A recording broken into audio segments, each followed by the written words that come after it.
ಶಾಂತಿ. ನಾವೆಲ್ಲ ಆತ್ಮರು ಭ್ರೂ ಮಧ್ಯದಲ್ಲಿ ಸ್ಮೃತಿ ಸ್ವರೂಪರಾಗುತ್ತಾ ನಾವೆಲ್ಲ ಆತ್ಮರ ತಂದೆ ಪರಂಪಿತ ಶಿವಬಾಬರವರನ್ನು ಆಹ್ವಾನಿಸುತ್ತಾ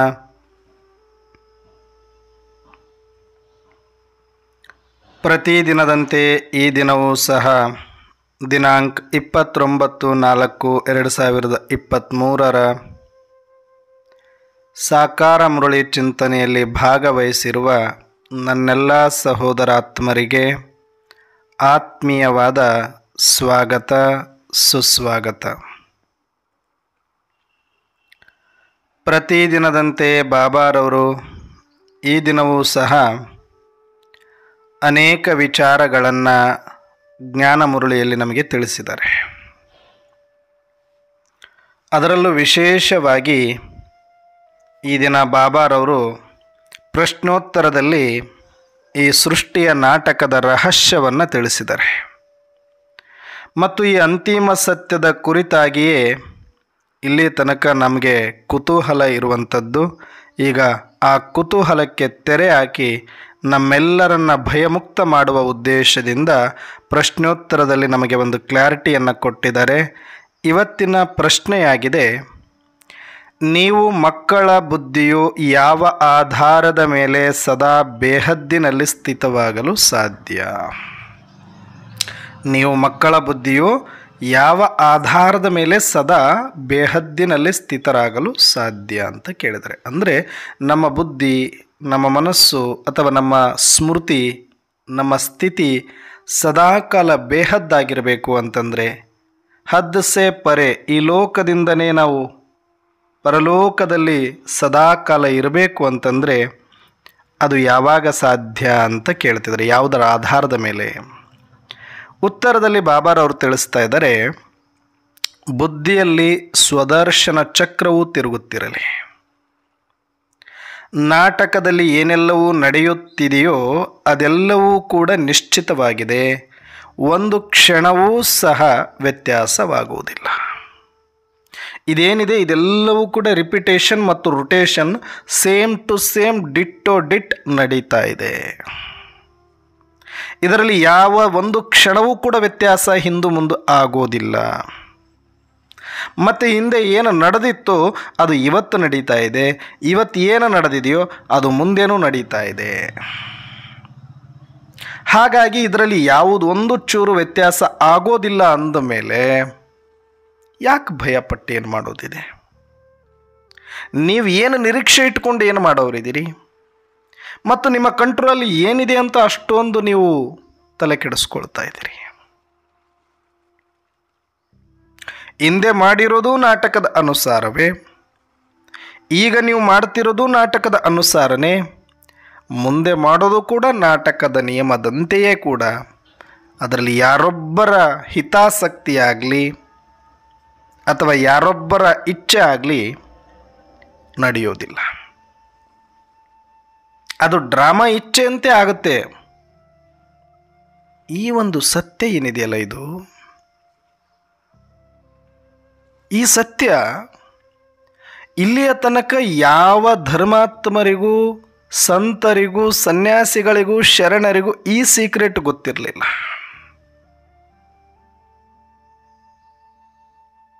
ಈ ಸೃಷ್ಟಿಯ ರಹಸ್ಯದ ಈ ಒಂದು ಬೀಗದ ಕೈ ಏನಿದೆಯಲ್ಲ, ಇದು ಗೊತ್ತಿರಲಿಲ್ಲ.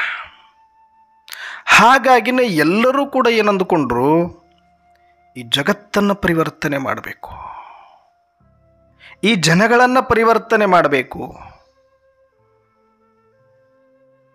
ಈ ದುಃಖವನ್ನು ತಪ್ಪಿಸಬೇಕು, ಈ ಅಶಾಂತಿಯನ್ನು ನಿಲ್ಲಿಸಬೇಕು, ಇಲ್ಲಿ ಶಾಂತಯುತವಾದ ಜೀವನ ಮಾಡುವಂಥ ಒಂದು ಪ್ರಪಂಚವನ್ನು ಸೃಷ್ಟಿ ಮಾಡಬೇಕು ಅನ್ನುವ ಅಪೇಕ್ಷೆಯೂ ಒಳ್ಳೆಯದಿತ್ತು. ಆದರೆ ಆ ಇಚ್ಛೆಯಂತೆ ಎಲ್ಲರೂ ಕೂಡ ತಮ್ಮ ತಮ್ಮ ಪ್ರಯತ್ನ ಮೀರಿ ಡ್ರಾಮಾನುಸಾರ ಅವರು ಕೂಡ ಪಾತ್ರಗಳನ್ನು ಮಾಡ್ತಾ ಬಂದಿದ್ದರು. ಆದರೆ ಕೊನೆಯಲ್ಲಿ ಯಾರೊಬ್ಬರಿಗೂ ಕೂಡ ತೃಪ್ತಿ ಸಿಗಲಿಲ್ಲ. ಅವರಿಗೆ ಯಾರದ್ದೇ ತಗೊಳ್ಳಿ, ಅಂತಿಮದಲ್ಲಿ ತೃಪ್ತಿಯಿಂದ ಯಾರು ಹೋಗಲಿಲ್ಲ ಅವರು. ಯಾರೊಬ್ಬರೂ ಇಲ್ಲ.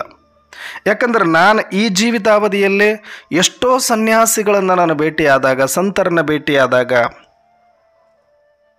ಬಹಳ ಆಪ್ತರಾಗಿ ನಾವು ಅವ್ರ ಜೊತೆ ಇದ್ದಾಗ, ಒಂದು ಮಕ್ಕಳ ಥರ, ಒಂದು ಶಿಷ್ಯರ ಥರ ಇದ್ದಾಗ, ಒಂದು ಆಸಕ್ತಿ ಇರುವ ಮುಮುಕ್ಷುಗಳ ಥರ ಇದ್ದಾಗ, ಒಂದೇ ಮನಸ್ಸಿನವ್ರ ಥರ ಅವ್ರ ಜೊತೆ ಬೆರೆತಾಗ ಎಷ್ಟೋ ಸಲ ಅವರು ಹೃದಯದ ಬಿಚ್ಚಿ ಮಾತುಗಳನ್ನು, ಭಾರವಾಗಿರುವ ಎದೆಭಾರದ ಮಾತುಗಳನ್ನು ಹಾಡಿದ್ದು ಉಂಟು.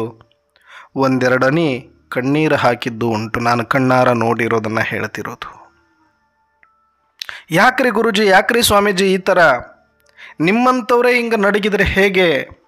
ನೀವು ಸಿಂಹ ಗರ್ಜನೆ ಮಾಡ್ತೀರಿ, ಜಗತ್ತನ ಪರಿವರ್ತನೆಗೆ ಉಪದೇಶ ಕೊಡ್ತೀರಿ, ಇಡೀ ಜೀವನ ಪರ್ಯಂತ ನಿಮ್ಮ ಜೀವನ ತೇದೀರಿ, ನೀವೇ ಇವತ್ತು ಕಣ್ಣೀರಾಗ್ತಾ ಕೂತ್ರೆ ಹೇಗೆ? ಯಾಕೆ ಬರ್ತಾ ಇದೆ ಈ ಕಣ್ಣೀರು? ನಿಮ್ಮ ಪ್ರಯತ್ನ ನೀವು ಮಾಡಿದಿರಿ ಅಲ್ವಾ, ಶಕ್ತಿ ಮೀರಿ ಮಾಡಿದಿರಿ ಅಲ್ವಾ ಅಂತ ಕೇಳಿದಾಗ ಆ ಕಡೆಯಿಂದ ಒಂದು ಉತ್ತರ ಬಂತು. ನಿಜ, ನಾನು ಅನ್ಕೊಂಡ್ಬಿಟ್ಟಿದ್ದೆ ಆರಂಭದಲ್ಲಿ, ನನ್ನ ಒಂದು ಜೀವನ ಪೂರ್ತಿಯಾಗಿ ನಾನು ಬಲಿ ಆದರೂ ಪರವಾಗಿಲ್ಲ, ತ್ಯಾಗ ಆದರೂ ಪರವಾಗಿಲ್ಲ, ನಾನೇನು ಅನುಭವಿಸ್ಲಿಲ್ಲ ಅಂದರೂ ಪರವಾಗಿಲ್ಲ, ಸಂಸಾರ ಬೇಡ, ಯಾವ ಐಷಾರಾಮಿ ಜೀವನ ಬೇಡ, ತ್ಯಾಗ ತಪಸ್ಸಿನಿಂದ ಏನಾದರೂ ಒಂದು ಪರಿವರ್ತನೆ ಮಾಡ್ತೀನಿ ಅನ್ನುವಂಥ ಉಮ್ಮಂಗ ಉತ್ಸಾಹದಲ್ಲಿ ಸನ್ಯಾಸ ಜೀವನವನ್ನೇನು ಆರಂಭ ಮಾಡಿದೆ. ನಾ ಅಂದುಕೊಂಡಂತೆ ಸಾಕಷ್ಟು ಪ್ರಯತ್ನವನ್ನು ಪಟ್ಟು ಅನೇಕ ಹಳ್ಳಿಗಳ ಸಂಚಾರವನ್ನು ಮಾಡಿ ದೇಶದುದ್ದಕ್ಕೂ ಜಗತ್ತಿನುದ್ದಕ್ಕೂ ನಾನು ತಿರುಗಾಡಿಕೊಂಡು ಬಂದೆ ನಿಜ. ಆದರೆ ಆಯಾ ಸಮಯದಲ್ಲಿ ಅನೇಕ ಕಾರ್ಯಕ್ರಮಗಳು ನಡೀತು, ಅನೇಕ ಉಪದೇಶಗಳು ಆಯಿತು, ಸಾವಿರಾರು ಲಕ್ಷಾಂತರ ಜನನೂ ಕೂಡ ಸೇರಿದ್ರು. ಮತ್ತು ಯಾಕೆ ಎಲ್ಲವೂ ಕೂಡ ನೀವು ಅಂದುಕೊಂಡಂತೆ ಆಗ್ತಾ ಇದೆ ಅಲ್ವಾ, ಆಗಿದೆ ಅಲ್ವಾ, ಮತ್ತೇನಕ್ಕೆ ಈ ಕಣ್ಣೀರು, ಏನಕ್ಕೆ ಈ ಬೇಜಾರು ಅಂತ ಕೇಳಿದಾಗ ಮತ್ತೆ ಹೇಳಿದರು, ಇಲ್ಲ, ನಿಜ ಏನು ಅಂದರೆ ನಾನು ಆರಂಭ ಮಾಡುವಾಗ ಎಷ್ಟು ಪರಿಸ್ಥಿತಿ ಕೆಟ್ಟಿತ್ತು ಈ ಸಮಾಜದ್ದು, ಈ ಜನಗಳ ಮನಸ್ಥಿತಿ ಮತ್ತು ಜಗತ್ತಿನ ಪರಿಸ್ಥಿತಿ ಎಷ್ಟು ಹದಗೆಟ್ಟಿತ್ತು, ಅದಕ್ಕಿಂತ 100 ಪಟ್ಟಿಗೆ ಮತ್ತೆ ಜಾಸ್ತಿ ಆಗಿದೆ ಹೊರತಾಗಿ ಕಡಿಮೆ ಆಗಲಿಲ್ಲ. ಜೈಕಾರ ಹಾಕೋರ ಸಂಖ್ಯೆ ಹೆಚ್ಚಾಯಿತು, ಕಾಲು ಬೀಳುವವರ ಸಂಖ್ಯೆ ಹೆಚ್ಚಾಯಿತು, ನಮ್ಮನ್ನು ಹೊತ್ತು ಮೆರೆಸೋರ ಸಂಖ್ಯೆ ಹೆಚ್ಚಾಯಿತು, ನಮ್ಮನ್ನು ಇಷ್ಟಪಡೋರ ಸಂಖ್ಯೆ ಹೆಚ್ಚಾಯಿತು.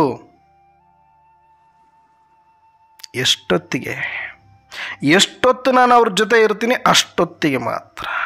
1 ಗಂಟೆ ಇದ್ದರೆ 1 ಗಂಟೆ, 2 ಗಂಟೆ ಇದ್ದರೆ 2 ಗಂಟೆ, 1 ದಿನ ಇದ್ರೆ 1 ದಿನ, ನಾನು ಎಷ್ಟೊತ್ತಿರಬಲ್ಲೆ ಅವ್ರ ಜೊತೆಗೆ? ಎಷ್ಟೊತ್ತು?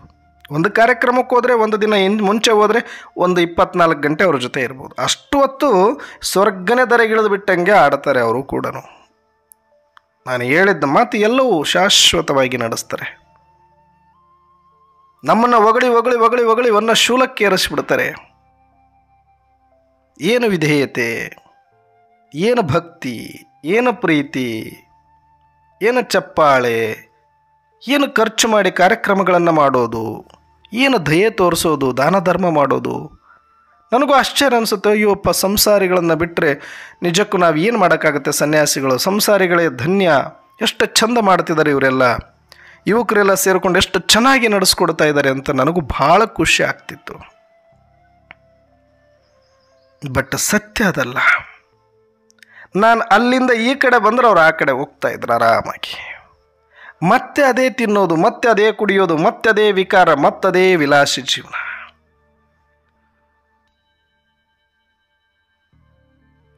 ಏನು ಪರಿವರ್ತನೆ ಅಂದರೆ ಏನೂ ಇಲ್ಲ.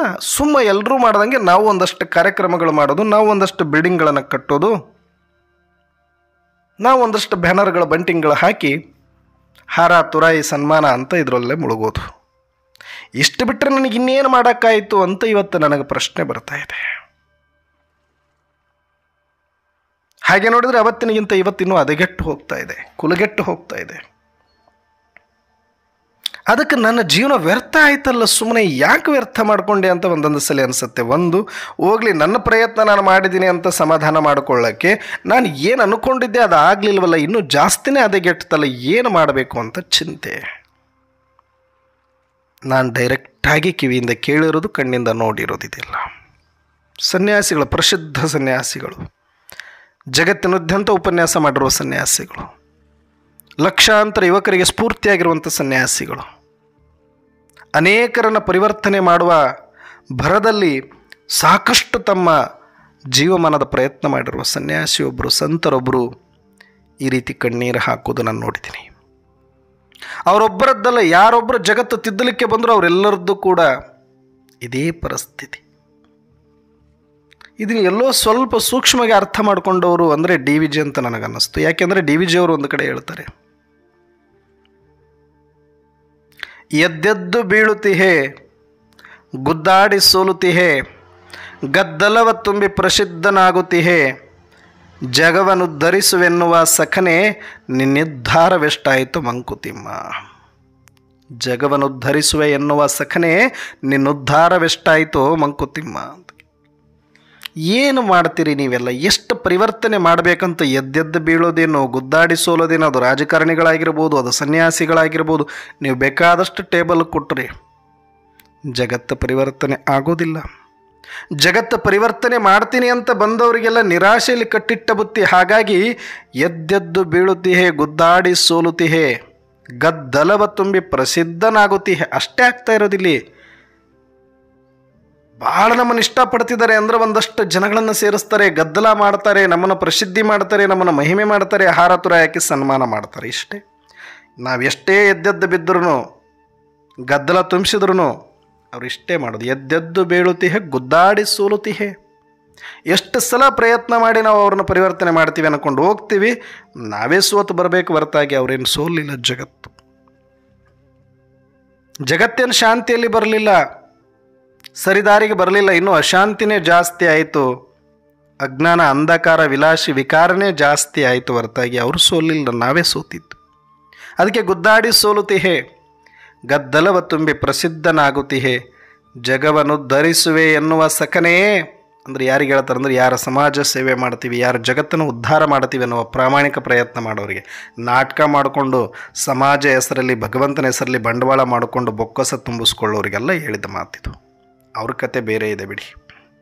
ಅವ್ರು ತಾವೇ ಉದ್ಧಾರ ಆಗಬೇಕಂತ ಬಂದರೆ ಅವ್ರು ಮಸ್ತ್ ಉದ್ಧಾರ ಆಗ್ತಾರೆ ಅವರು. ಆದರೆ ಇಲ್ಲಿ ಹೇಳ್ತಾ ಇರೋದು ಡಿ ವಿ ಜಿ ಅವರು, ಅದು ಯಾರಿಗೆ ಅಂದರೆ ಪ್ರಾಮಾಣಿಕವಾಗಿ ಯಾರು ಸಮಾಜ ಸೇವೆ ಮಾಡಬೇಕು ಅಂತ ಬಂದಿದ್ದಾರೆ, ಯಾರು ಪ್ರಾಮಾಣಿಕವಾಗಿ ಈ ಜಗತ್ತನ್ನು ಪರಿವರ್ತನೆ ಮಾಡಬೇಕು ಅಂತ ಬಂದಿದ್ದಾರೆ, ಅವ್ರಿಗೆ ಹೇಳ್ತಾರೆ ಎದ್ದೆದ್ದು ಬೀಳುತ್ತಿಹೆ, ಗುದ್ದಾಡಿ ಸೋಲುತ್ತಿಹೆ, ಗದ್ದಲವ ತುಂಬಿ ಪ್ರಸಿದ್ಧನಾಗುತ್ತಿಹೆ, ಜಗವನ್ನುದ್ಧರಿಸುವೆ ಎನ್ನುವ ಸಖನೇ. ಸಖ ಅಂತಾರೆ ಅಂದರೆ ತಾವು ಕೂಡ ಒಂದು ಅರ್ಥದಲ್ಲಿ ಅದನ್ನೇ ಮಾಡ್ಲಿಕ್ಕೆ ಹೊರಟವರು.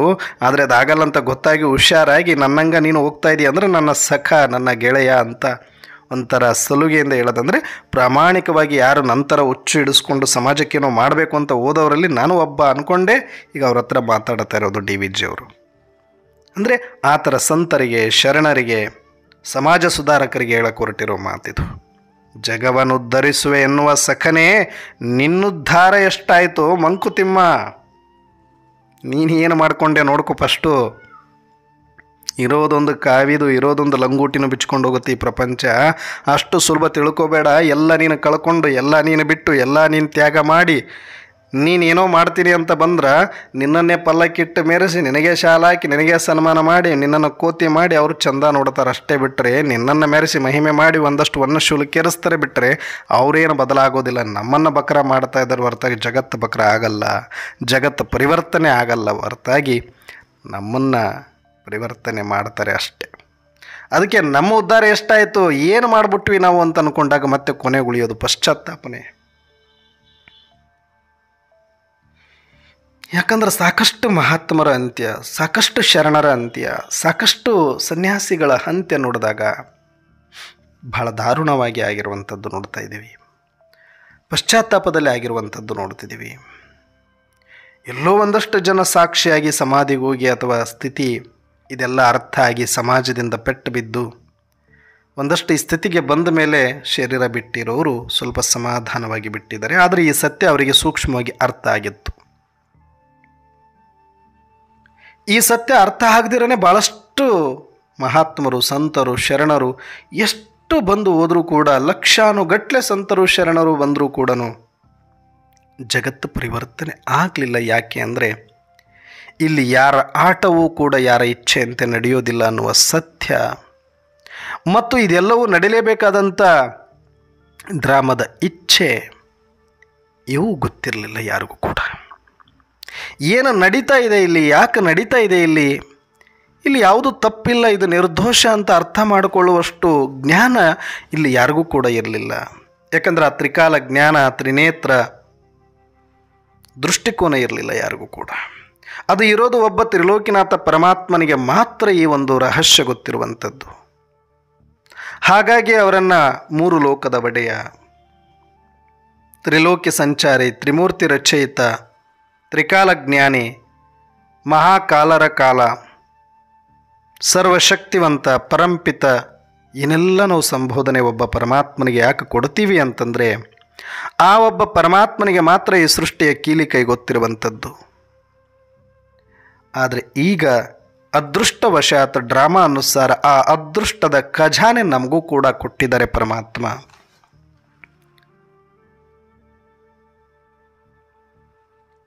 ನೀವು ಯಾಕೆ ನಿಮ್ಮ ಜೀವನವನ್ನು ನೋಡಿ ಕೊರಗ್ತಾ ಇದ್ದೀರಿ? ನಿಮ್ಮ ಸಂಬಂಧಗಳನ್ನು ನೋಡಿ, ನಿಮ್ಮ ಹೆಸರು ಕೀರ್ತಿಯನ್ನು ನೋಡಿ, ನಿಮ್ಮ ಅವಮಾನಗಳನ್ನು ನೋಡಿ, ನಿಮ್ಮ ಮನಸ್ಥಿತಿ, ನಿಮ್ಮ ಆರೋಗ್ಯ, ನಿಮ್ಮ ಪರಿಸ್ಥಿತಿ ಇವೆಲ್ಲವನ್ನು ನೋಡಿ ನೀವು ಕರಗುವುದು ಮರುಗುವುದು ಬೇಡ ಮಕ್ಕಳೇ. ಇದು ಒಂದು ನಾಟಕ. ನಾಟಕದಲ್ಲಿ ಒಂದು ಸನ್ನಿವೇಶ. ಈ ಸನ್ನಿವೇಶದಲ್ಲಿ ಈಗ ಸಿಕ್ಕಿರೋದು ಈ ಕ್ಷಣದ ಒಂದು ಪಾತ್ರ. ಈ ಪಾತ್ರದಲ್ಲಿ ನೀನು ಕಳ್ಳನೋ, ಸುಳ್ಳನೋ, ಬಿಕಾರಿನೋ, ಡ್ರಾಮಾ ಇಚ್ಛೆಯಂತೆ ಆಗಿದಿರಿ. ಇದರಲ್ಲಿ ಯಾವುದೂ ಕೂಡ ನಿನ್ನ ದೋಷವಿಲ್ಲ.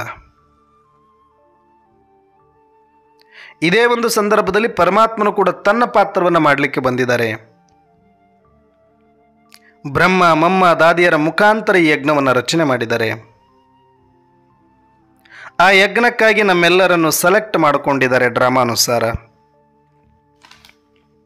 ಡ್ರಾಮಾನುಸಾರ ಶೂದ್ರತ್ವ ಬಿಟ್ಟು ಬ್ರಾಹ್ಮಣತ್ವಕ್ಕೆ ತಿರುಗಿಸ್ಲಿಕ್ಕೆ ನಮಗೊಂದಷ್ಟು ಶ್ರೀಮತವನ್ನು ಕೊಟ್ಟಿದ್ದಾರೆ.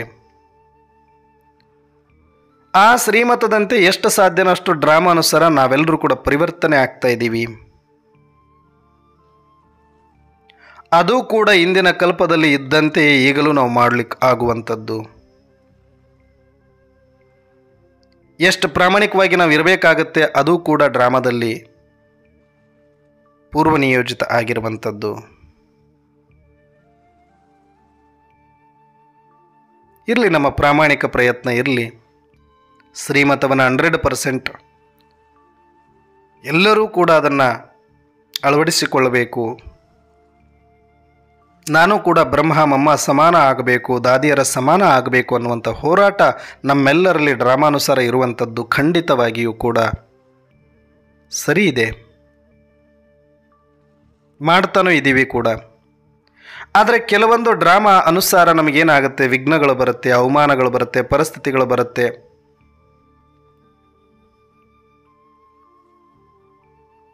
ಅವೆಲ್ಲವೂ ಕೂಡ ನಾವು ಮಾರ್ಗದಲ್ಲಿ ಸಂಚರಿಸುವಾಗ ಬರುವಂಥ ಸೈನ್ ಬೋರ್ಡ್ ಥರ. ಆ ಸೈನ್ ಬೋರ್ಡುಗಳೇ ದಿಕ್ಸೂಚಿಗಳು. ಆ ದಿಕ್ಸೂಚಿಗಳೇ ನಮ್ಮನ್ನು ಗುರಿ ತಲುಪಿಸಲಿಕ್ಕೆ ಸಹಾಯ ಮಾಡುವಂಥದ್ದು. ಹೇಗೋ ಹಾಗೆ ನಮ್ಮ ಜೀವನದಲ್ಲಿ ನಾವು ಈ ಒಂದು ಶೂದ್ರತ್ವವನ್ನು ಬಿಟ್ಟು ಬ್ರಾಹ್ಮಣ ಜೀವನವನ್ನು ಮಾಡಬೇಕು, ಪವಿತ್ರ ಜೀವನ ಮಾಡಬೇಕು ಅಂತ ಪ್ರಾಮಾಣಿಕವಾಗಿ ನಾವು ಪ್ರಯಾಣವನ್ನು ಆರಂಭ ಮಾಡಿದ ಮೇಲೆ ಇಲ್ಲಿ ಕೆಲವಷ್ಟು ವಿಘ್ನಗಳು ಬರಬಹುದು. ಅದು ನನಗೆ ದಿಕ್ಸೂಚಿ ಆಗುತ್ತೆ. ಇಲ್ಲಿ ನನಗೊಂದಷ್ಟು ಅವಮಾನಗಳು ಬರ್ಬೋದು. ಅದು ನನ್ನ ಮುಂದಿನ ಜೀವನಕ್ಕೆ, ಮುಂದಿನ ಪ್ರಯಾಣಕ್ಕೆ ದಿಕ್ಸೂಚಿಯಾಗಿರುತ್ತೆ. ಇಲ್ಲಿ ಒಂದಷ್ಟು ನಷ್ಟ ಸಂಭವಿಸಬಹುದು. ಇದಕ್ಕಿಂತ ಇನ್ನೇನಾಗೋದಿದೆ? ಅವಮಾನ ಆಗಬಹುದು, ನಷ್ಟ ಆಗಬಹುದು, ವಿಘ್ನ ಬರಬಹುದು, ಒಂದಷ್ಟು ಹೆಚ್ಚು ಕಡಿಮೆ ರೋಗಗಳು ಬರಬಹುದು. ಶಾರೀರಿಕವಾಗಿ, ಮಾನಸಿಕವಾಗಿ, ದೈಹಿಕವಾಗಿ, ಸಾಮಾಜಿಕವಾಗಿ, ಆರ್ಥಿಕವಾಗಿ ಸ್ವಲ್ಪ ಹೆಚ್ಚು ಕಡಿಮೆ ನಡೀಬಹುದು. ಆದರೆ ಅವೆಲ್ಲವೂ ಕೂಡ ಈ ಮಾರ್ಗದಲ್ಲಿ ನನಗಿನ್ನೂ ಕೂಡ ಸ್ಪೀಡ್ ಮಾಡಬಹುದು. ನನ್ನ ಒಂದು ಪ್ರಯಾಣವನ್ನು ಡ್ರಾಮಾ ಅನುಸಾರ ತೀವ್ರಗೊಳಿಸಲಿಕ್ಕೆ ಇದೆಲ್ಲನೂ ಕೂಡ ಬರ್ಬೋದು. ವಿಘ್ನ ಲೌಕಿಕ ಜೀವನಕ್ಕೆ ಆದಷ್ಟು ಅಲೌಕಿಕ ಜೀವನದ ತೀವ್ರತೆ ಹೆಚ್ಚಾಗುತ್ತೆ. ಇದು ನಮಗೆ ಗೊತ್ತಾಗಬೇಕು. ವಿಘ್ನ ಲೌಕಿಕ ಜೀವನದಲ್ಲಿ ಅದು ಆರ್ಥಿಕವಾಗಿ ಆಗಿರ್ಬೋದು, ಶಾರೀರಿಕವಾಗಿ ಆಗಿರ್ಬೋದು, ಸಾಮಾಜಿಕವಾಗಿ ಆಗಿರ್ಬೋದು, ಅದು ಅವಮಾನ ಆಗಿರ್ಬೋದು, ಅದು ನಷ್ಟ ಆಗಿರ್ಬೋದು, ಅದು ರೋಗ ಆಗಿರ್ಬೋದು. ಅದು ಬಂದಷ್ಟು ಕೂಡ ಲೌಕಿಕ ಜೀವನ ಕುಂಠಿತಗೊಳ್ಬೋದು. ಇಲ್ಲಿ ಲೌಕಿಕ ಜೀವನದಲ್ಲಿ ಒಂದಷ್ಟು ಸ್ಲೋ ಆಗ್ಬೋದು. ಆದರೆ ಆ ಲೌಕಿಕ ಜೀವನ ಎಷ್ಟು ಸ್ಲೋ ಆಗ್ತಾ ಬರುತ್ತೆ, ಎಷ್ಟಲ್ಲಿ ವಿಘ್ನ ಬರುತ್ತೆ, ಎಷ್ಟಲ್ಲಿ ಅವಮಾನ ಬರುತ್ತೆ, ಎಷ್ಟಲ್ಲಿ ಪೆಟ್ಟುಗಳು ಬೀಳುತ್ತೆ, ಅಷ್ಟು ನಮ್ಮ ಅಲೌಕಿಕ ಜರ್ನಿ ಗೇರ್ ಚೇಂಜ್ ಮಾಡ್ತಾ ಹೋಗುತ್ತೆ. First, second, third, fourth top ಗೇರಲ್ಲಿ ಬೀಳ್ತಾ ಹೋಗುತ್ತೆ. ಎಲ್ಲ ಚೆನ್ನಾಗಿ ನಡೀತಾ ಇದೆ, ಎಲ್ಲ ಚೆನ್ನಾಗಿ ನಡೀತಾ ಇದೆ, ಎಲ್ಲ ಚೆನ್ನಾಗಿ ನಡೀತಾ ಇದೆ ಅಂದರೆ ನಿಮ್ಮದು ಲೌಕಿಕ ಜೀವನ ಇನ್ನೂ ಸ್ಪೀಡಾಗಿ ಹೋಗ್ತಾ ಇದೆ. ಅಂದರೆ ಇದು ಎಲ್ಲಿಯ ತನಕ ಲೌಕಿಕ ಜೀವನಕ್ಕೆ ಬ್ರೇಕ್ ಬೀಳೋದಿಲ್ವೋ, ಸ್ಲೋ ಆಗೋದಿಲ್ವೋ, ಅಲ್ಲಿಯ ತನಕ ಅಲೌಕಿಕ ಜೀವನ ಬಹಳ ಅದ್ಭುತವಾಗಿ ನೀವು ನಡೆಸಲಿಕ್ಕೆ ಆಗೋದಿಲ್ಲ.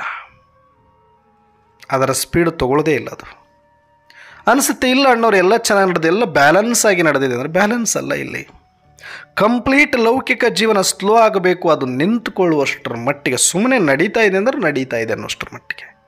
ಸುಮ್ಮನೆ tuk tuk tuk tuk tuk tuk ಬದುಕಿರೋವರೆಗೂ ನಡಿಬೇಕು, ಅಷ್ಟಿರಬೇಕದು. ಇದು ತುಂಬ ವೇಗವಾಗಿ ತೀವ್ರವಾಗಿ ಪುರುಷಾರ್ಥ ಇರಬೇಕು ಅಲೌಕಿಕವಾಗಿ. ಇದರ ಸ್ಪೀಡು ತುಂಬ ಜಾಸ್ತಿ ಇರಬೇಕು. ಇಲ್ಲಿ ಎಷ್ಟು ವಿಘ್ನ ಬೀಳುತ್ತೋ ಅಲ್ಲಿ ಒಂದು ಗೇರ್ ಚೇಂಜ್ ಆಗ್ತಾ ಇರಬೇಕು. ಅಲೌಕಿಕದಲ್ಲಿ ಇನ್ನೂ ಸ್ಪೀಡ್ ಹೋಗ್ತಾ ಇರಬೇಕು. ಅಂದರೆ ಲೌಕಿಕ ಜೀವನದಲ್ಲಿ ಏನಾದರೂ ನಮಗೆ ಪರಿಸ್ಥಿತಿಗಳು ಬರುತ್ತೆ, ವಿಘ್ನಗಳು ಬರುತ್ತೆ, ನಷ್ಟ ಸಂಭವಿಸುತ್ತೆ, ಅವಮಾನಗಳಾಗುತ್ತೆ ಅಂದರೆ ತಿಳ್ಕೊಳ್ಳಿ, ಅದು ಡ್ರಾಮಾ ಅನುಸಾರ ನಿಮ್ಮನ್ನು ಲೌಕಿಕ ಜೀವನದ ಕಡೆ ಇರುವಂಥ ಭರವಸೆಯನ್ನು ತೆಗೆದು, ನಿಶ್ಚಯವನ್ನು ತೆಗೆದು ಅಲೌಕಿಕ ಜೀವನದ ಕಡೆಗೆ ಮುಖ ಮಾಡಲಿಕ್ಕೆ ಮತ್ತು ಒಬ್ಬ ಪರಮಾತ್ಮನನ್ನೇ ಆಧಾರವಾಗಿ ಇಟ್ಟುಕೊಳ್ಳೋದಕ್ಕೆ ಅದು ಆಧಾರ ಆಗುತ್ತೆ. ಈ ನಿಶ್ಚಯ ಬಂದರೆ ನಿಮಗೆ ಬರುವ ಪರಿಸ್ಥಿತಿಗಳೆಲ್ಲ ಮೆಟ್ಟಿಲುಗಳಾಗುತ್ತೆ, ದಿಕ್ಸೂಚಿಗಳಾಗುತ್ತೆ, ಇನ್ನೂ ಸ್ಪೀಡ್ ಆಗುತ್ತೆ ನಿಮ್ಮ ಅಲೌಕಿಕ ಪುರುಷಾರ್ಥ. ಪೆಟ್ಟು ಬೀಳೋವರೆಗೂ ಕೂಡ ನಾವು ಎಷ್ಟೇ ಪ್ರಾಮಾಣಿಕವಾಗಿ ಪುರುಷಾರ್ಥ ಮಾಡಬೇಕು ಅಂದ್ಕೊಂಡ್ರೂ ಕೂಡ ಭಾಳ ಲೈಟಾಗಿಯೇ ಇರುತ್ತೆ. ನಮ್ಮ ಪುರುಷಾರ್ಥ ಅಷ್ಟು ಗಟ್ಟಿ ಅಂತ ನಮಗನಿಸೋದಿಲ್ಲ, ಗೊತ್ತಾಗೋದು ಇಲ್ಲ. ಮತ್ತು ಅಣ್ಣವ್ರೆ, ಇಷ್ಟೆಲ್ಲ ಬಾಬನ ಮಕ್ಕಳಾಗಿದ್ದೀವಿ ನಾವು, ಬಾಬರವ್ರ ಸೇವೆ ಮಾಡ್ತಿದ್ದೀವಿ. ಎಷ್ಟೋ ಬಾಬರವ್ರಿಗೆ ಹಣ ಸೇವೆ ಮಾಡಿದ್ದೀನಿ ನನ್ನ ಕಷ್ಟ ಇದ್ದರೂ ಕೂಡ. ಯಾಕೆ ಬಾಬರವ್ರು ಸುಮ್ಮನೆ ಇರ್ತಾರೆ? ಸ್ವಲ್ಪ ಏನಾದರೂ ಸಪೋರ್ಟ್ ಮಾಡ್ಬೋದಲ್ಲ. ಪರಮಧಾಮದಿಂದ ಬಂದಿದ್ದು ಇಷ್ಟೆಲ್ಲ ಮಾಡಿದ್ದು ನಮ್ಮನ್ನು ಪರಿವರ್ತನೆ ಮಾಡಲಿಕ್ಕೆ ಅಂದ ಮೇಲೆ ಏನೋ ಸ್ವಲ್ಪ ಮಾಡಬೇಕಲ್ಲ, ಸುಮ್ಮನೆ ಯಾಕೆ ನೋಡ್ತಾ ಕೂತಿದ್ದಾರೆ ಸಾಕ್ಷಿಯಾಗಿ ಅಂತ ಅನಿಸುತ್ತೆ. ಅವ್ರಿಗೂ ಇಚ್ಛೆ ಇಲ್ವಾ ನಾವು ಚೆನ್ನಾಗಿ ಆಗಬೇಕನ್ನೋದು? ಮತ್ತು ನಮಗೆ ವಿಘ್ನ ಬಂದರೆ ಅವ್ರು ತಡೆದು ಬಿಟ್ಟು ನಮಗಿನ್ನೂ ಸ್ಪೀಡಾಗಿ ಮಾಡ್ಬೋದಲ್ಲ, ನಮಗೇನಾದರೂ ಸಪೋರ್ಟ್ ಮಾಡ್ಬೋದಲ್ಲ ಅಂತ ನೀವು ಅಂದ್ಕೊಳ್ತೀರಿ. ಅದಕ್ಕೆ ಒಂದು ಮಾತಿದೆ, ಪಾಠ ಕಲಿಸಿರುವ ಶಿಕ್ಷಕರು ಕೂಡ ನನ್ನ ವಿದ್ಯಾರ್ಥಿ ಇಡೀ ಶಾಲೆಗೆ, ಇಡೀ ಡಿಸ್ಟಿಕ್ಕಿಗೆ, ಇಡೀ ದೇಶಕ್ಕೆ ಪ್ರಥಮ ಬರಬೇಕು ಅನ್ನೋಂಥ ಆಸೆ ಇದ್ದರೂ ಕೂಡ ಎಕ್ಸಾಮ್ ಹಾಲಲ್ಲಿ ಸೈಲೆಂಟಾಗಿಯೇ ಇರಬೇಕಾಗತ್ತೆ, ಸಾಕ್ಷಿಯಾಗಿಯೇ ಇರಬೇಕಾಗತ್ತೆ. ಸಂಬಂಧ ಇಲ್ಲದವರಂತೆ ವರ್ತಿಸಬೇಕಾಗತ್ತೆ, ಕಠೋರವಾಗಿರಬೇಕಾಗತ್ತೆ. ಯಾಕೆ ಅಂದರೆ ಅದು ಎಕ್ಸಾಮ್ ಹಾಲ್.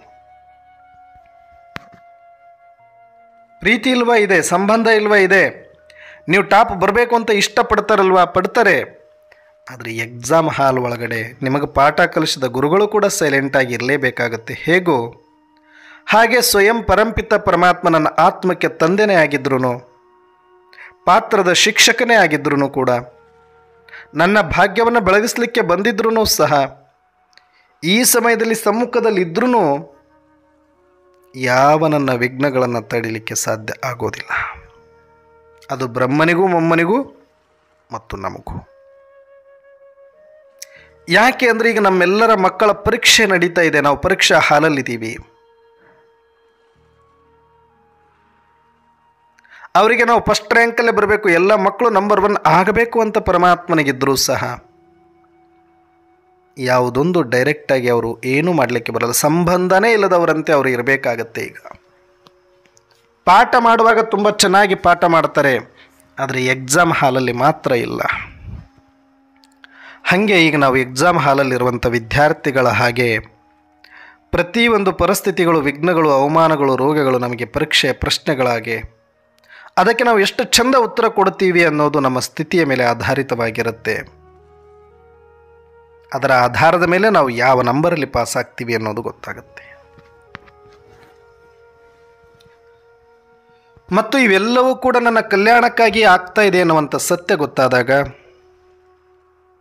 ಮತ್ತು ನಾಟಕದ ಮೇಲೆ ನಿಶ್ಚಯ ಇದ್ದಾಗ,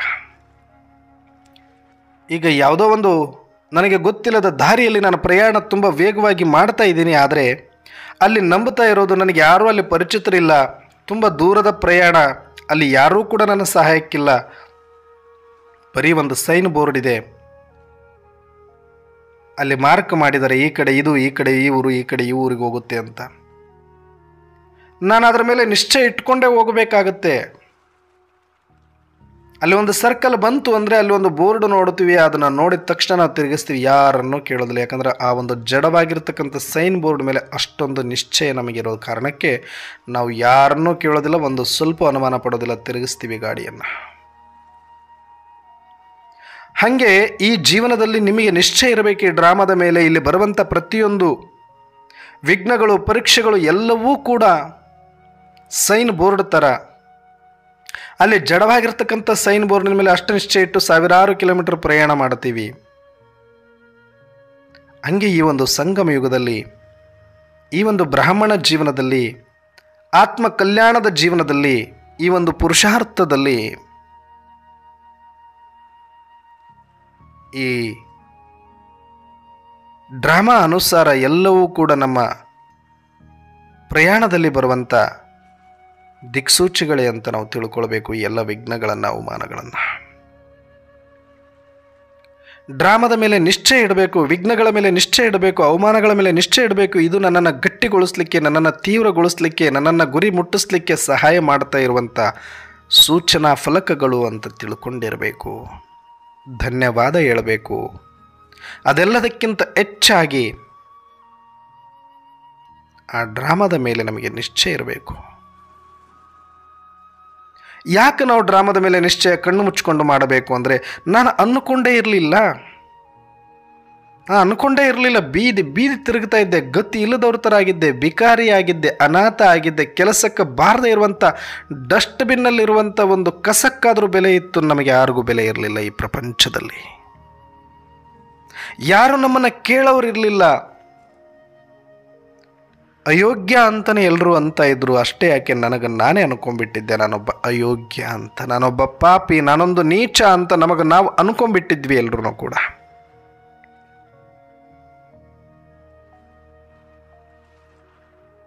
ನನ್ನ ಜೀವನದಲ್ಲಿ ಏನನ್ನೂ ನಾನು ಸಾಧಿಸ್ಲಿಕ್ಕಾಗಲ್ಲ, ಏನನ್ನೂ ಪಡಿಲಿಕ್ಕಾಗಲ್ಲ, ನನ್ನ ಹಣೆ ಬರಹನೇ ಸರಿಯಿಲ್ಲ ಅಂದುಕೊಂಡು ಕೂತಿದ್ದೆ. ನನ್ನ ಅದೃಷ್ಟನೇ ಸರಿಯಿಲ್ಲ ಅಂದ್ಕೊಂಡಿರುವಾಗ ಇದೇ ಡ್ರಾಮನೆ ಮಗು, ನೀನು ಸಾಮಾನ್ಯನಲ್ಲ, ನೀನು ನತದೃಷ್ಟನಲ್ಲ, ನೀನು ಅನಾಥನಲ್ಲ, ನೀನು ಅಯೋಗ್ಯನಲ್ಲ. ಸಮಯಾನುಸಾರ ಡ್ರಾಮಾದಲ್ಲಿ ಒಂದೊಂದು ಸನ್ನಿವೇಶಕ್ಕೆ ತಕ್ಕಂತೆ ಪಾತ್ರ ಬದಲಾವಣೆ ನಡೆದಿದೆ ಅಷ್ಟೇ. ನಿನ್ನ ಅದೃಷ್ಟವನ್ನು ಸ್ವಯಂ ಸಾಕ್ಷಾತ್ ಪರಮಾತ್ಮನೇ ಬಂದು ಬೆಳಗಿಸುವಂಥವರಿದ್ದಾರೆ. ಈ ಧರೆಯಲ್ಲಿ ನಿನಗೋಸ್ಕರ ಪರಮಾತ್ಮ ತನ್ನ ಪವಿತ್ರ ಧಾಮವನ್ನು ಬಿಟ್ಟು ಪತಿತ ಪ್ರಪಂಚದಲ್ಲಿ ಬಂದಿದ್ದಾರೆ. ಎದ್ದೇಳು, ಕಣ್ತೆರಿ, ಎಚ್ಚರವಾಗು, ನಿನಗಾಗಿ ಬಂದಿರುವ ಶಿವತಂದೆಯನ್ನು ನೋಡು ಅಂತ ಕಣ್ತೆರೆಸಿದ್ದು ಈ ಡ್ರಾಮನೆ. ಆ ಪರಮಾತ್ಮ ಬಂದಾಗ ನನ್ನನ್ನು ಅವರ ಮುಂದೆ ತಂದು ನಿಲ್ಲಿಸಿರೋದು ಈ ಡ್ರಾಮನೆ. ಅವರು ಕೊಟ್ಟಿರುವ ಶ್ರೀಮತ ಮತ್ತು ಸತ್ಯ ತಿಳಿಸಿದ ಜ್ಞಾನವನ್ನು ನಿಶ್ಚಯ ಮಾಡಿಸಿರೋದು ಈ ಡ್ರಾಮನೆ. ಹಾಗಿದ್ದ ಮೇಲೆ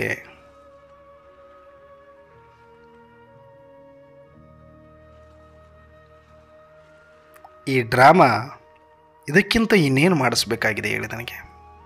ವಿಘ್ನ 1000 ಕೊಡಲಿ, ಪರಿಸ್ಥಿತಿ 1000 ಇಡಲಿ, ಪರಮಾತ್ಮನನ್ನು ಕೊಟ್ಟಿರುವ ಡ್ರಾಮಕ್ಕೆ ನಾನು ಏನು ಅರ್ಪಿಸ್ಲಿ? ಒಂದು ಸಲ ಆದರೂ ಯೋಚನೆ ಮಾಡಬೇಕಲ್ಲ. ಏನು ಕೊಡ್ಬೋದು ನಾವು ಡ್ರಾಮಾಗೆ ಹೇಳಿ? ಏನು ಕೊಟ್ಟಿದೆ ಅದು ನನಗೆ?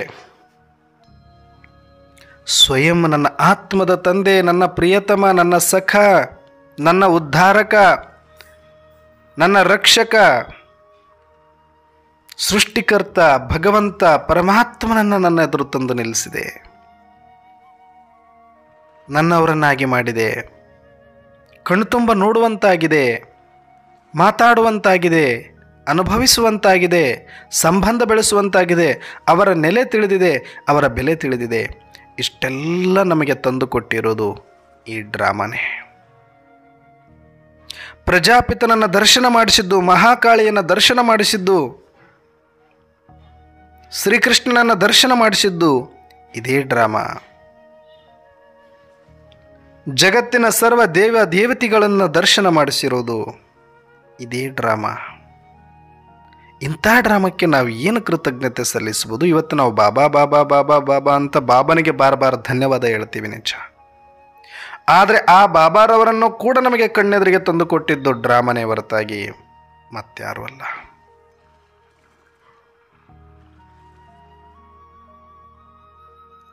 ಮೂಗು ಕೊಟ್ಟವರಿಗಿಂತ ಮೂಗುತಿ ಕೊಟ್ಟವರನ್ನೇ ಜಾಸ್ತಿ ನಾವು ನೆನಪು ಮಾಡ್ದಂಗೆ ಆಗ್ತಾ ಇದೆ ಇಲ್ಲಿ.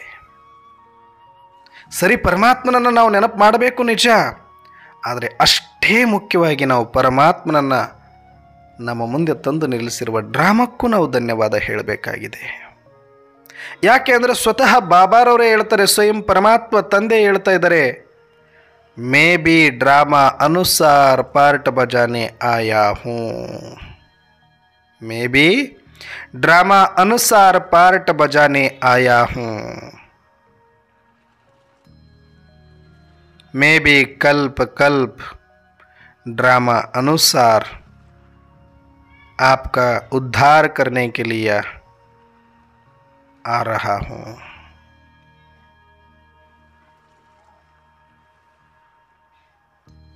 ಕಲ್ಪ ಕಲ್ಪದಲ್ಲಿಯೂ ನಿಮ್ಮ ಉದ್ಧಾರ ಮಾಡಲಿಕ್ಕೆ ನಾನು ಡ್ರಾಮಾ ಅನುಸಾರ ಬರ್ತೇನೆ. ಇವಾಗಲೂ ಬಂದಿದ್ದೇನೆ, ಮುಂದೆನೂ ಬರ್ತೇನೆ, ಹಿಂದೆನೂ ಬಂದಿದ್ದೆ ನಾನು. मैं भी ड्रामा में बंदा हूँ, सब कुछ ड्रामा अनुसार चल रही है.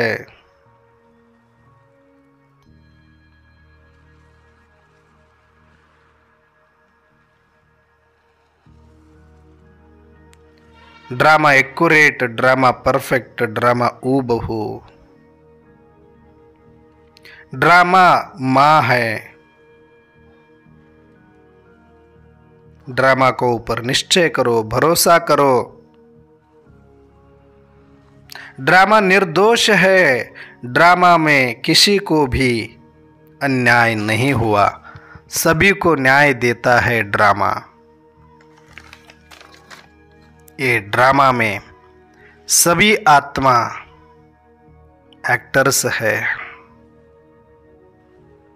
सिर्फ और सिर्फ पार्ट बजाने लिए आया है. किसी को दुख देना, किसी को अन्याय करना,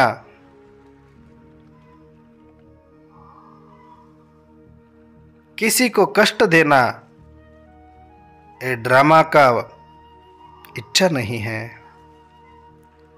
ये एक स्टोरी, एक कथा, ये ड्रामा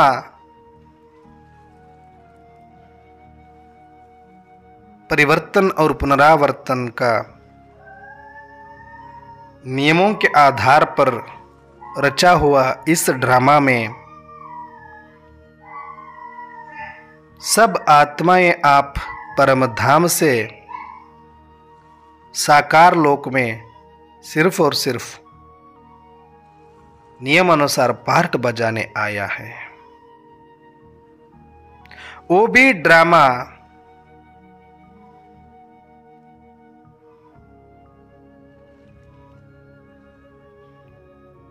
नियमानुसार बना हुआ है. किसी को कष्ट देना, किसी को विघ्न देना, किसी को संकष्ट में डालना, ये इंटेंशन नहीं है ड्रामा का. ड्रामा में कोई रियल नहीं हो सकता है, कुछ भी रियल नहीं, ओनली रील है.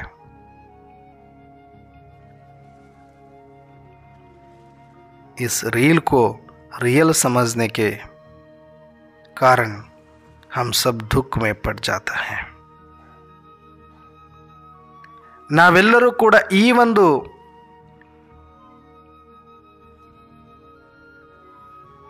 ನಾಟಕವನ್ನ, ನಕಲಿಯನ್ನ ಅಸಲಿ ಅಂತ ತಿಳಿದುಕೊಂಡು ಗಾಬರಿ ಪಡ್ತಾ ಇದ್ದೀವಿ. ಅದು ನಮ್ಮ ದುಃಖಕ್ಕೆ ಕಾರಣನೇ ಹೊರತಾಗಿ ನಾಟಕದಲ್ಲಿ ನಮಗೆ ಯಾರಿಗೋ ದುಃಖ ಕೊಡಬೇಕು ಅನ್ನುವ ಉದ್ದೇಶ ಇರೋದಿಲ್ಲ. ನಮ್ಮನ್ನು ಯಾರೋ ಕಷ್ಟಕ್ಕೆ ಹಾಕಬೇಕು, ಬಂಧನದಲ್ಲಿಡಬೇಕು ಅನ್ನೋ ಉದ್ದೇಶ ಇಲ್ಲ. ಆ ಸನ್ನಿವೇಶಕ್ಕೆ ತಕ್ಕಂತೆ ಪಾತ್ರಗಳು ಬೇಕು, ಆ ಪಾತ್ರಗಳಿಗೆ ತಕ್ಕಂತೆ ನಾವು ಪಾರ್ಟ್ ಮಾಡ್ತಾ ಬಂದಿದ್ದೇವೆ ಅಷ್ಟೇ. ಆದರೆ ನಾವಿದು ಪಾತ್ರ ಅನ್ನೋದನ್ನು ಮರೆತು ಇದು ರಿಯಲ್ ಅಂದ್ಕೊಂಡಿರೋದೇ ನಮ್ಮೆಲ್ಲರ ದುಃಖ ಶಾಂತಿಗೆ ಕಾರಣ ಆಗಿದೆ. ಹಾಗಾಗಿ ಇವತ್ತು ಬಾಬಾರವರು ಹೇಳ್ತಾರೆ, ಇದೆಲ್ಲ ಮರೆತು ಬಿಡಿ, ಇದು ನಾಟಕ, ಇದು ನಾಟ್ ರಿಯಲ್. ಇದು ಒಂದು ಜಸ್ಟ್ ನಾಟಕ ಅಷ್ಟೇ. ಇದರಲ್ಲಿ ಆ್ಯಕ್ಟ್ ಮಾಡಿದರೆ ಇದರಲ್ಲಿ ಯಾರು ಮೇಲು ಯಾರು ಕೀಳು, ಯಾರು ಶ್ರೇಷ್ಠ ಯಾರು ಕನಿಷ್ಠ, ಯಾವುದು ಶ್ರೇಷ್ಠ ಯಾವುದು ಕನಿಷ್ಠ, ಇದರ ಬಗ್ಗೆ ಈ ಥರ ಮಾತಾಡೋದೇ ಇದು ಡ್ರಾಮಕ್ಕೆ ಮಾಡುವ ಅವಮಾನ. ಇಲ್ಲಿ ಸತ್ಯಯುಗ, ತ್ರೇತಾಯುಗ, ದ್ವಾಪರಯುಗ, ಕಲಿಯುಗ 4 ಯುಗಗಳಲ್ಲಿಯೂ ಕೂಡ 4 ಯುಗಗಳೂ ಕೂಡ ನಕಲಿಯ ಹೊರತಾಗಿ ಅಸಲಿ ಅಲ್ಲ. ಯಾಕಂದರೆ ಇದು ನಾಟಕ, ಆ್ಯಕ್ಟಿಂಗ್ ಮಾಡ್ತಾ ಇದ್ರೆ ಹೊರತಾಗಿ ಸತ್ಯುಗದಲ್ಲಿ ಅನುಭವಿಸುವುದೂ ನಾಟಕನೇ, ಕಲಿಯುಗದಲ್ಲಿ ಅನುಭವಿಸುವುದೂ ನಾಟಕನೇ. ಸತ್ಯುಗದಲ್ಲಿ ಮಾಡಿದ್ದು ಪಾತ್ರನೇ, ಕಲಿಯುಗದಲ್ಲಿ ಮಾಡೋದು ಪಾತ್ರನೇ. ಇದು ಒಂದು ಪಾತ್ರ ಅಂತ ತಿಳಿದು ಇದು ನಾಟ್ ರಿಯಲ್, ಇದು ಎಲ್ಲ ಸುಳ್ಳು ಅಂತ ಗೊತ್ತಾದ ಮೇಲೆ ಈ ಸಾಕಾರ ಪ್ರಪಂಚದಲ್ಲಿ ಯಾವ ಕಾರಣಕ್ಕೆ ನೀವು ಮೋಹವನ್ನು ಇಟ್ಟುಕೊಳ್ತೀರಿ ಮತ್ತು ಯಾಕೆ ಭಯ ಪಡ್ತೀರಿ ಹೇಳಿ? ಶರೀರ ಬಿಡಬಹುದು, ಪ್ರಪಂಚನೇ ಬಿಡಬಹುದು. ಮಹಾಪರಿವರ್ತನೆ ಈ ಸಮಯ ಬಂದಿರೋದ್ರಿಂದ, ಪರಿವರ್ತನೆ ಆಗಲೇಬೇಕಾಗಿರೋದ್ರಿಂದ ಎಲ್ಲರೂ ಶರೀರ ಬಿಡಲೇಬೇಕು. ಒಂದಲ್ಲ ಒಂದು ರೂಪದಲ್ಲಿ ಕೆಲವರು ಕಾಯಿಲೆಗೆ ತುತ್ತಾಗಿ, ಇದನ್ನು ನಾವು ಬಚಾವ್ ಮಾಡ್ಕೊಳ್ತೀವಿ ಅಂದರೆ ಕೆಲವರು ಬೆಂಕಿಗೆ ತುತ್ತಾಗಿ, ಕೆಲವರು ನೀರಿಗೆ ತುತ್ತಾಗಿ, ಕೆಲವರು ಗಾಳಿಗೆ ತುತ್ತಾಗಿ, ಕೆಲವರು ಭಯದಲ್ಲಿ, ಕೆಲವರು ಬಾಂಬಿಗೆ, ಯಾವ ರೂಪದಲ್ಲಾದರೂ ಸರಿ ಶರೀರ ಬಿಡಲೇಬೇಕು. ಅಷ್ಟೇ ಅಲ್ಲ, ಪ್ರವೃತ್ತಿ ಕೂಡ ಬಹಳ ವಿಕರಾಳ ರೂಪದಲ್ಲಿ ಮಹಾಪರಿವರ್ತನೆಗೆ ಒಳಪಡಲೇಬೇಕು. ಇದು ನಾಟಕದ ಸೀನರಿಗಳೇ ಹೊರತಾಗಿ ಇದು ನಾಟ್ ರಿಯಲ್. ಈ ಸಾಕಾರ ಪ್ರಪಂಚದ ನಿಯಮಾನುಸಾರದ ಪರಿವರ್ತನೆಗೆ ಒಳಪಡ್ತಾ ಇದೆ. ನೀವು ಯಾಕೆ ಇಲ್ಲಿರ್ತೀರಿ ಈ ಸಮಯದಲ್ಲಿ? ನಾನು ಬಂದಾಯಿತು, ಹೇಳಿ ಆಯಿತು, ಈ ನಾಟಕ ಮುಗೀತು, ನೀವು ಹೊರಡಿ ಅಂದರೆ ನೀವು ಹೊರಡ್ತಾ ಇರಬೇಕಷ್ಟೇ. ಅಲ್ಲ, ಇನ್ನೂ ಡ್ರೆಸ್ ಬಿಚ್ಚಿಲ್ಲ, ಮೇಕಪ್ ತೆಗೆದಿಲ್ಲ, ಬೆಂಕಿ ಬೀಳ್ತಾ ಇದೆ, ಡ್ರೆಸ್ ಬಿಚ್ಕೊಳ್ಳೋದು ಇಂಪಾರ್ಟೆಂಟಾ, ಮೇಕಪ್ ತೊಳ್ಕೊಳ್ಳೋದು ಇಂಪಾರ್ಟೆಂಟಾ? ಬೆಂಕಿ ಬಿದ್ದಾಗ ಓಡ್ತಾ ಇರಬೇಕಷ್ಟೇ. ಹಾಗೆ ಇಲ್ಲಿ ಪಾತ್ರ ಇದೆ. ಶರೀರ ಬಿಡೋಕ್ಕಾಗದೇ ಇರ್ಬೋದು, ಸಂಬಂಧ ಬಿಡೋಕ್ಕಾಗಿರ್ಬೋದು, ಜವಾಬ್ದಾರಿ ಬಿಡೋಕ್ಕಾಗದೇ ಇರ್ಬೋದು, ಪಾತ್ರ ನಿಭಾಯಿಸಲೇಬೇಕಾಗಿರ್ಬೋದು, ನಿಜ ಮಾಡಿ. ಆದರೆ ಸ್ಮೃತಿಯಿಂದ ಓಡೋಗ್ಬಿಡಿ. ಎಲ್ಲಿಗೆ? ಪರಮಧಾಮದಲ್ಲಿ ಇದ್ದು ಬಿಡಿ, ಬೇಹದ್ದಲ್ಲಿದ್ದು ಬಿಡಿ. ನಿಮ್ಮ ಸ್ಮೃತಿ ಆತ್ಮ ಇದ್ದುಕೊಳ್ಳಿ. ಆತ್ಮಕ್ಕೆ ಯಾವ ಬೆಂಕಿನೂ ತಗೊಳ್ಳೋದಿಲ್ಲ, ಬಾಂಬು ಮುಟ್ಟೋದಿಲ್ಲ. ಆತ್ಮ ಬರುತ್ತೆ ಒಂದು ಸೆಕೆಂಡಲ್ಲಿ, ಆದರೆ ಸ್ಮೃತಿ ಇರಬೇಕಷ್ಟೇ ನಿಮಗೆ. ಆ ಸ್ಮೃತಿ ಪಕ್ಕ ಮಾಡ್ಕೊಳ್ಳಿ. ಡ್ರಾಮಾನುಸಾರ ಪಾತ್ರ ಮುಗಿಯುತ್ತೆ, ನೀವು ಬಿಟ್ಟಾಗ ಸೀದಾ ಅಲ್ಲಿಗೆ ಬರುತ್ತೆ. ಸ್ಮೃತಿ ಅನ್ನುವ ಎಲಾಸ್ಟಿಕ್ನ ತೊಗೊಂಡೋಗಿ ನಾವು ಗಮ್ ಥರ ಎಲ್ಲಿ ಪರಮಧಾಮಕ್ಕೆ ಅಂಟಿಸಿಬಿಟ್ರೆ ಈ ಆತ್ಮ ಬಿಟ್ಟ ತಕ್ಷಣ ಸೀದಾ ಟಕ್ ಅಂತ ಒಂದು ಸೆಕೆಂಡಲ್ಲಿ ಮೇಲ್ಗಡೆ ಹೋಗ್ಬಿಡುತ್ತೆ. ಸೂಕ್ಷ್ಮವತನ ಪರಮಧಾಮ ಟೋಟಲ್ ಬೇಹದ್ದಲ್ಲಿ ನಿಮ್ಮ ಸ್ಮೃತಿ ಇರಲಿ. ನಿರಾಕಾರ ಧಾಮದಲ್ಲಾದರೂ ಸರಿ, ಅದು ಸೂಕ್ಷ್ಮವತನದಲ್ಲಾದರೂ ಸರಿ, ನಿಸ್ಸಂಕಲ್ಪ ಸ್ಥಿತಿಯಿಂದ ಇರಿ, ನಿರಾಧಾರ ಸ್ಥಿತಿಯಲ್ಲಿರಿ, ಸ್ವಸ್ಥಿತಿಯಲ್ಲಿ ಇರಿ, ಸ್ವರೂಪದಲ್ಲಿ ಇರಿ, ಸದಾ ಬೇಹದ್ದಲ್ಲೇ ಇರಿ. ಸಾಕು. ಇದ್ರ ಬಗ್ಗೆ ಭಯನೂ ಬೇಡ, ಇದ್ರ ಬಗ್ಗೆ ಮೋಹನೂ ಬೇಡ.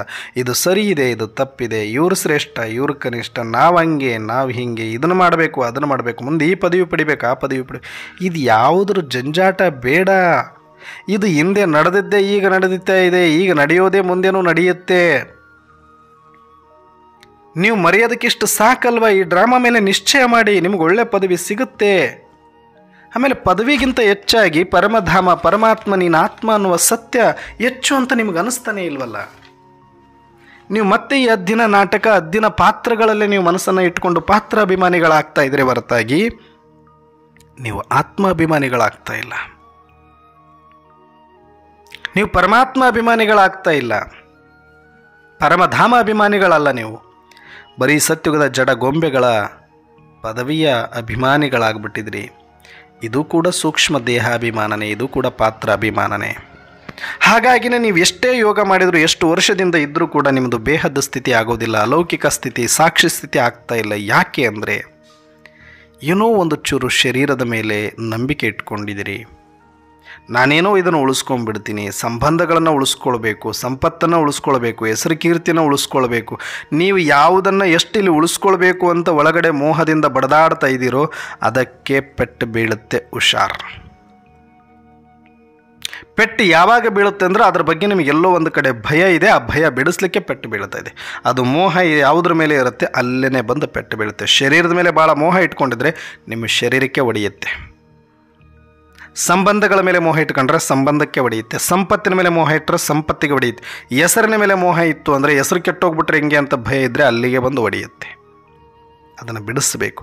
ಅದು ಬಿಡದ ಹೊರತು ನಾವು ಬೇಹದ್ದ ಆಗೋದಿಲ್ಲ. ಅದಕ್ಕಾಗಿಯೇ ಪರಿಸ್ಥಿತಿಗಳು ಬರುತ್ತೆ, ಬಿಟ್ಟರೆ ಮತ್ತೆ ಯಾವ ಕಾರಣಕ್ಕೂ ಇಲ್ಲ. ಈ ಸತ್ಯ ಗೊತ್ತಾಗ್ಬಿಟ್ರೆ ಎಲ್ಲವೂ ಡ್ರಾಮಾ ಅನುಸಾರ ನನಗಿಷ್ಟು ಕಲ್ಯಾಣ ಆಗಿದೆ, ಪರಮಾತ್ಮ ಸಿಕ್ಕಿದ್ದಾರೆ ಅಂದರೆ ಇನ್ನು ಮುಂದೇನೂ ಕಲ್ಯಾಣ ಆಗುತ್ತೆ ಅನ್ನುವ ನಿಶ್ಚಯ ನೀವು ಡ್ರಾಮಾದ ಮೇಲೆ ಇಟ್ಟಿದ್ದೆ ಆದರೆ ನೀವು ನಿಶ್ಚಿಂತ ಆಗಿಬಿಡ್ಬೋದಾಗಿತ್ತು. ಬೇಹದ್ದಲ್ಲೇ ಇರ್ಬೋದಾಗಿತ್ತು, ಅವ್ಯಕ್ತ ಆಗ್ಬೋದಾಗಿತ್ತು, ಅಶರೀರಿ ಆಗ್ಬೋದಾಗಿತ್ತು, ವಿದೇಹಿ ಆಗ್ಬೋದಾಗಿತ್ತು. ಆದರೆ ಆ ನಿಶ್ಚಯದ ಕೊರತೆಯಿಂದ ಪರಮಾತ್ಮನ ಮೇಲೆ ನಿಶ್ಚಯ ಬಂದುಬಿಟ್ಟಿದೆ. ಈಗ ಮೊದಲೂ ಇತ್ತು, ಈಗ ಇನ್ನೂ ಜಾಸ್ತಿ ಆಗಿದೆ. ಆದರೆ ಡ್ರಾಮದ ಮೇಲೆ ನಿಶ್ಚಯ ಆಗದ ಹೊರತು, ಡ್ರಾಮದ ಈ ರಹಸ್ಯವನ್ನು ಯಥಾರ್ಥವಾಗಿ ಸೂಕ್ಷ್ಮವಾಗಿ ಅರ್ಥ ಮಾಡಿಕೊಳ್ಳದ ಹೊರತು ಇನ್ನು ನಾನು ಮಾಡಿಬಿಡ್ತೀನಿ, ನನ್ನ ಕೈಲಿ ಆಗ್ಬಿಡುತ್ತೆ, ನಾನೇನೋ ಮಾಡಿಬಿಡ್ತೀನಿ ಅನ್ನೋ ಭ್ರಮೆಯಲ್ಲಿ ಇದ್ದೀರಿ. ಪ್ರಾಮಾಣಿಕವಾಗಿ ಪ್ರಯತ್ನ ಪಡ್ತಾ ಇರೋದು ನಮ್ಮ ಪಾತ್ರದಲ್ಲಿದೆ, ನಾವು ಮಾಡ್ಕೊಂಡು ಹೋಗ್ತಾ ಇದ್ದೀವಿ, ಹೋಗೋಣ. ಆದರೆ ಇದೆಲ್ಲದಕ್ಕಿಂತ ದೊಡ್ಡ ಸ್ಥಿತಿ ಯಾವುದು ಅಂತಂದರೆ ಬೇಹದ್ದಾಗೋದು, ಈ ಎಲ್ಲವನ್ನ ಮರೆತು ಬಿಡೋದು. ಈ ಸಾಕಾರ ಪ್ರಪಂಚ, ಸಾಕಾರ ಶರೀರ, ಸಾಕಾರ ಸಂಬಂಧ ಎಲ್ಲವನ್ನ ಮರೆಯೋದು. ಯಾವುದಕ್ಕೂ ಆಶ್ಚರ್ಯ ಪಡೋದಿಲ್ಲ, ಯಾವುದಕ್ಕೂ ಕಣ್ಣೀರು ಹಾಕೋದಿಲ್ಲ, ಯಾವುದಕ್ಕೂ ಹಿಗ್ಗೋದು ಇಲ್ಲ. ಎಲ್ಲದಕ್ಕೂ ಒಂದೇ ಉತ್ತರ ಸಾಕ್ಷಿ. ಯಾಕಂದರೆ ಇದು ಯಾವುದು ರಿಯಲ್ ಅಲ್ಲ, ರೀಲ್ ಇದು. ಇದನ್ನು ನೋಡಿ ಸಾಕ್ಷಿಯಾಗಿ ಈ ಡ್ರಾಮದ ಮೇಲೆ ನಿಶ್ಚಯ ಇಟ್ಟು, ನನಗಷ್ಟೇ ಅಲ್ಲ ಯಾವ ಆತ್ಮರಿಗೂ ಇಲ್ಲಿ ಎಂದೂ ಏನು ಅಕಲ್ಯಾಣ ನಡೀಲಿಕ್ಕೆ ಈ ಡ್ರಾಮಾ ಬಿಡೋದಿಲ್ಲ. ಎಲ್ಲರಿಗೂ ಕೂಡ ಸರಿಯಾದ ಪಾತ್ರವನ್ನು ಕೊಟ್ಟಿದೆ. ಅವರವರ ಪಾತ್ರ ಮುಗಿಸ್ಕೊಂಡು ಎಲ್ಲರೂ ಕೂಡ ಇಲ್ಲಿಗೆ ಬರೋರು ಇದ್ದಾರೆ. ಅಷ್ಟರ ಒಳಗಡೆ ನಾನೂ ಕೂಡ ಒಂದು ಬೇಹದ್ದಲ್ಲಿ ಹೋಗಿ ಮತ್ತೆ ಈ ಡ್ರಾಮಾನುಸಾರ ಎಲ್ಲ ಆತ್ಮರಿಗೆ ಸಹಯೋಗ ಕೊಡುವ ಪಾತ್ರ ನಿಭಾಯಿಸಬೇಕು ಅಂದರೆ ಈ ಡ್ರಾಮವನ್ನು ನಿಶ್ಚಯ ಮಾಡಬೇಕು. ಡ್ರಾಮಾ ಇದು ಊಬಹು ಎಕ್ಕುರೇಟ್. ಇವಾಗ ನಂದು ಸರಿ ಇದೆಯೋ ಸರಿ ಇಲ್ವೋ ಅದರ ಬಗ್ಗೆ ವಿಮರ್ಶೆ ಮಾಡ್ಕೊಳ್ಳೋಕೆ ಹೋಗ್ಬೇಡಿ. ಅಯ್ಯೋ ಮತ್ತೆ ಮುಂದೆ 5000 ವರ್ಷದ ಮುಂದೆ ಹಿಂಗೇ ಬಂದುಬಿಡುತ್ತೆ, ಹೆಂಗೆ ಅಂತ ಭಯ ಪಡಬೇಡಿ. ಈ ಥರ ಧೈರ್ಯ ಇಟ್ಕೊಳ್ಳಿ. ಇಷ್ಟೇ ಏಕೆ, ಇನ್ನು ಎಷ್ಟು ಬೇಕಾದರೂ ವಿಘ್ನಗಳು ಬರಲಿ ನಾನು ಎದುರಿಸ್ತೀನಿ. ಯಾಕಂದರೆ ನನಗೆ ಪರಮಾತ್ಮ ಸಿಕ್ಕಿಬಿಟ್ಟಿದ್ದಾರಲ್ಲ. ಈ ಕಲ್ಪದಲ್ಲಿ ಸಿಕ್ಕಿದ್ದಾರೆ, ಮುಂದಿನ ಕಲ್ಪದಲ್ಲೂ ಸಿಗ್ತಾರೆ. ಈ ಕಲ್ಪದಲ್ಲೂ ನಾನು ಕಣ್ಣು ತೆರೆದಿದ್ದೀನಿ, ಮುಂದಿನ ಕಲ್ಪದಲ್ಲೂ ಕಣ್ಣು ತೆರೆತೀನಿ. ಈ ಸಂಗಮಯುಗದಲ್ಲಿ ನಾನು ಎಚ್ಚರ ಆಗಿದ್ದೀನಿ, ಮುಂದೇನೂ ಎಚ್ಚರ ಆಗ್ತೀನಿ. ಸಾಕು ನನಗಿಷ್ಟು. ಈ ಪರಮಾತ್ಮ ಸಿಕ್ಕಿರೋದಕ್ಕೆ ನಾನು ಇದಕ್ಕಿಂತ 10 ಪಟ್ಟು ಇನ್ನೂ ದುಃಖ ಪಟ್ಟರೂ ಪರವಾಗಿಲ್ಲ, ಇನ್ನೂ ಕಷ್ಟಪಟ್ಟರೂ ಪರವಾಗಿಲ್ಲ, ಇನ್ನೂ ನನ್ನ ಅವಮಾನ ತೊಗೊಂಡ್ರೂ ಪರವಾಗಿಲ್ಲ, ಇನ್ನು ಯಾರು ನನಗೆ ಹೆಂಗೆ ನೋಡಿದರೂ ಪರವಾಗಿಲ್ಲ. ನನಗೆ ಪರಮಾತ್ಮ ಸಿಕ್ಕಿದರೆ ಸಂಗಮಯುಗದಲ್ಲಿ ನಾನಿದ್ದೀನಿ. ಆ ಪರಮಾತ್ಮ ಈ ಧರೆಯಲ್ಲಿ ಬಂದಾಗ ಅವ್ರ ಜೊತೆ ಪಾತ್ರ ಮಾಡುವ, ಅವರನ್ನು ನೋಡುವ ಭಾಗ್ಯ ನನಗೆ ಸಿಕ್ಕಿದೆಯಲ್ಲ, ಇದಕ್ಕಾಗಿ ಇನ್ನೂ ಇದಕ್ಕೆ 1000 ಪಟ್ಟು ನನಗೆ ಶಿಕ್ಷೆ ಬರಲಿ, ಬೇಕಾದರೆ ಬೇರೆ ರೂಪದಲ್ಲಿ ವಿಘ್ನಗಳು ಬರಲಿ ನಾನು ಸಹಿಸ್ಕೊಳ್ತೀನಿ, ಅವಮಾನ ಬರಲಿ ನಾನು ಸಹಿಸ್ಕೊಳ್ತೀನಿ. ಸಾಕು, ನನ್ನ ಜೀವನ ಸಾರ್ಥಕ ಆಗಿದೆ.